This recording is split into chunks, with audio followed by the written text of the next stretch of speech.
तुम्हाला एक गंमत सांगू. काल ना माझ्याकडे चोर आले होते. आता तुम्ही म्हणाल ही गंमत कशी, ऐकून तर घ्या. काल माझ्याकडे चोर आलेत. खूप घाई गडबडीत मग ते बघत होते इकडे तिकडे तिकडे इकडे. मी त्यांना म्हटलं थोडं सावकाश सावकाश आळमानी बघा. तर कुठे त्यांनी इतक्या म्हणजे तातडीने माझी अलमारी फोडली आणि उचकायला लागले. कपडे फेक फाक इकडे तिकडे तिकडे. मी म्हटलं अरे बाबा सावकाश. मला म्हणाली तू चुप राहा नाही तर तुला मारून टाकेल. मी चुप. त्यांनी अलमारी फोडली. अलमारीतून त्यांनी दागिने काढले. तर दागिने काढले आणि पटकन त्यांनी बॅगमध्ये भरले. ते दागिने त्यांनी त्यांच्या बॅगमध्ये भरलेत आणि पटकन निघून गेले. मी खूप खुश झाली. मी म्हटलं त्यांना आधीच सांगितलं होतं मी सावकाश बघा पण ऐकणार कुठे चोर.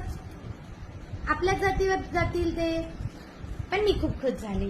का म्हणा ते दागिने असली नव्हते, ते नकली होते. बेंटिकचे सुद्धा नव्हते.